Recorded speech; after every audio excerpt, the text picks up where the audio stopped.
মাননীয় ডাক ও তার মন্ত্রী জনাব মোস্তফা জব্বার তাকে আজকে আমাদের সামনে দুইটি কথা বলার জন্য অনুরোধ জানাবো। ওনার মোস্তফা জব্বার প্রথমে আমরা যখন বাংলা ডিপার্টমেন্টে শুরু করি, স্যার আপনার মনে আছে আমরা করেছিলাম জাতীয় জাদুঘরে, সেদিনকে সমস্ত খরচ এবং খাওয়া সুন্দর খানা দানার ব্যবস্থা করেছিলেন সেই মোস্তফা জব্বার। আমি মোস্তফা জব্বারকে এখানে এসে সবার সামনে শুভেচ্ছা জানানোর জন্য অনুরোধ জানাচ্ছি। জনাব মোস্তফা জব্বার।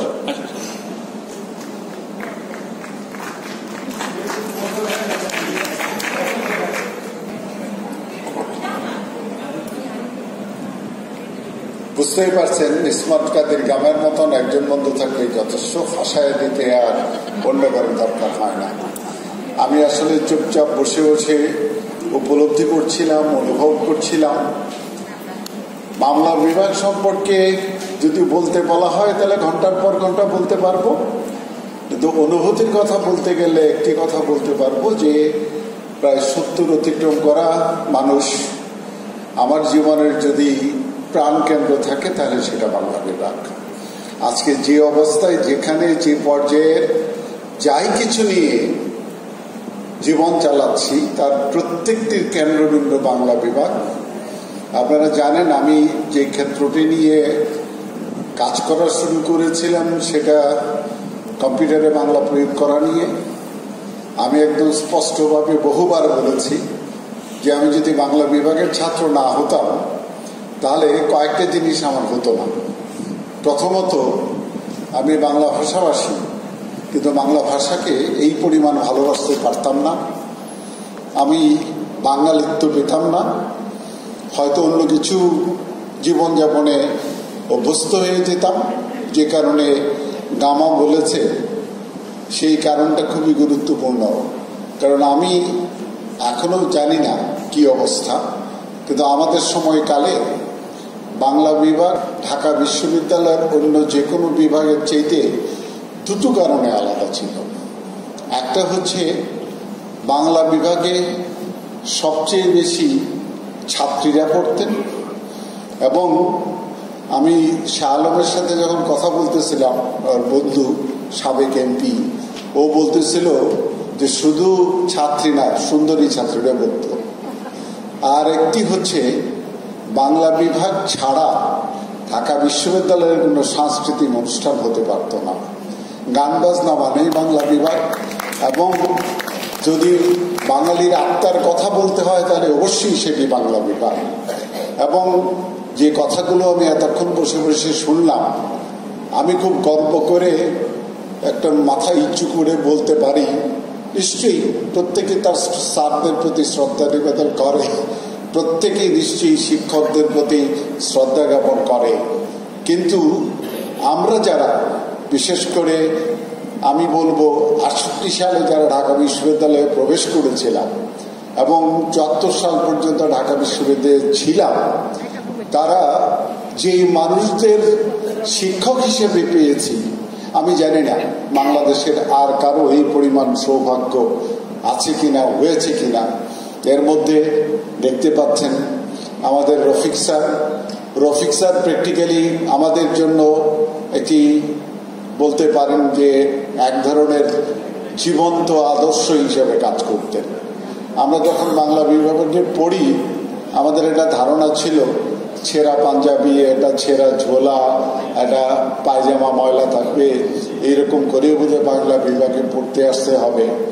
রফিক স্যারকে দেখলে আমাদের সব ধারণা ভেঙে প্যান্ট শার্ট পরা শুরু করে দিয়েছিলাম। সুতরাং এই স্যারের আজকে এখনো পর্যন্ত স্যার যেভাবে তার ছাত্রছাত্রীদেরকে বুকের মাঝে আগলে রাখেন, আনিস স্যার ছিলেন। আনিস স্যারের কথা, আনিস স্যারকে আমরা ঠিক সরাসরি ওই সময়ে ওইভাবে পাইনি, আমরা আসার পরপরই বোধহয় তিনি আমাদের ছেড়ে গেছিলেন। কিন্তু বাকি যে স্যারদের, আমার এক স্যার এখানে বসে আছেন, এখন আপনাদের সামনে গোপন তথ্য বলা উচিত, স্যার আমারে মাফ করে দিয়েন।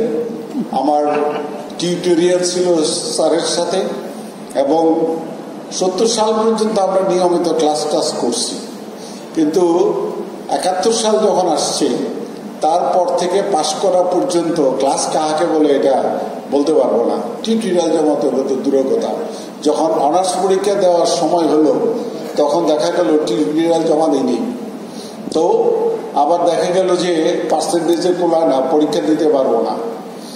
তো কি করা যাবে, স্যারের সাথে আবার টিউটোরিয়াল ছিল, স্যারকে বললাম স্যার কি করবো, বলে কি করবা, হলের থেকে লিখে জমা দিয়ে দাও। তো আমি এই কৃতজ্ঞতা তো শেষ করতে পারবো না। আরেকজন স্যারের কথা বলে গেছেন, জাফর স্যার, দুইজন আমার টিউটোরিয়ালে ছিলেন। এবং মানে আমরা এই ইতিহাস আছে, আমার স্পষ্ট মনে আছে যখন অনার্স পরীক্ষা দেব, পরীক্ষা দেওয়ার সময় সিলেবাসই তো জানি না, পরীক্ষাতে মুখের নেই, বইপত্র সমালোচনা সাহিত্য অথবা এই ধরনের বইটাই, এগুলো কোনোটাই নাই। আমার মনে আছে আমার স্যার দে, একজনের কথা বলতে পারবো না, একদম স্যার দে ওয়াকিল স্যার সহ লাইব্রেরিতে গিয়া ইচ্ছা মতন বই দেখে বই বকল দাবা করে নিয়ে আসছি। ওয়াকিল স্যার তো আমাকে কলকাতা থেকে বই পর্যন্ত এনে দিছিলেন, এই পড়ো, ওইরা তারপরে পরীক্ষা দাও। পরীক্ষা দেওয়ার আগেও জাফর স্যারকে বলছিলাম, স্যার কোনো সম্ভাবনা নেই, পাস টাস করবো না। শোনো, তোমার লেখা আমি পড়ি, তুমি যা লেখো এতে বানান ভুল হয় না, বাক্য ভুল হয় না। আমি যে তাতে লাভ কি, বাংলায় যখন তুমি লেখা শুরু করবা, তোমার মাথা থেকে যা লেখবা শুদ্ধ করে কেবল লিখে দিবা, তাহলে দেখো তোমার সেকেন্ড ক্লাস কেউ ঠেকাতে পারবে না। আমি নিজেও বিশ্বাস করি নি, থার্ড ক্লাস পাবো কিনা তাতেও সন্দেহ ছিল। কেমনে কেমনে জানি সেকেন্ড ক্লাসও পাওয়া গেছে, আবার উপরের দিকে তালিকার মধ্যেও ছিলাম। এটি আসলে আমি জানি না অন্য বিভাগে কি সম্পর্ক থাকে ছাত্রছাত্রীদের, কিন্তু বাংলা বিভাগের শিক্ষকদের সাথে ছাত্রছাত্রীদের সম্পর্ক, এই যে বন্ধন, এটি যে কোনো ছাত্রছাত্রী বাংলা বিভাগের গর্ববোধ না।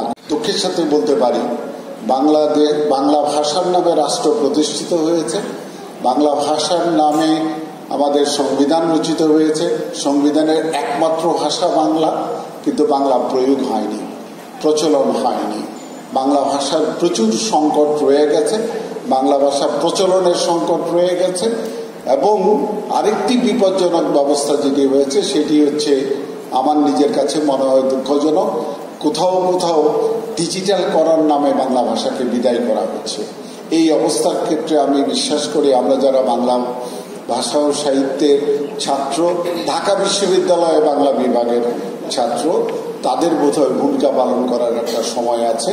আমি মনে করি যে এই ভাষা এবং আমাদের আত্মা দুটো এক জিনিস। আমার আত্মাকে বাঁচানোর জন্য এই ভাষার প্রতি আমাদের যে দায়িত্বটুকু আছে, সেই দায়িত্বটুকু যেন আমরা পালন করি। আমি প্রতি বছরই যখনই পুনর্মূল্যায়ন হয় তখনই আসি, এবং যেটুকু সময় কাটাই আমার কাছে মনে হয় বছরের সেরা সময় এটা। আমাকে গামা বাধ্য করেছে, বাট এখন কিন্তু একটু ভালোই লাগতেছে, কথাবার্তাগুলো বলতে পারছি, এইটা একটি কাজের বিষয়। সবাইকে অনেক অনেক শুভেচ্ছা, ধন্যবাদ, ভালো থাকবেন সবাই।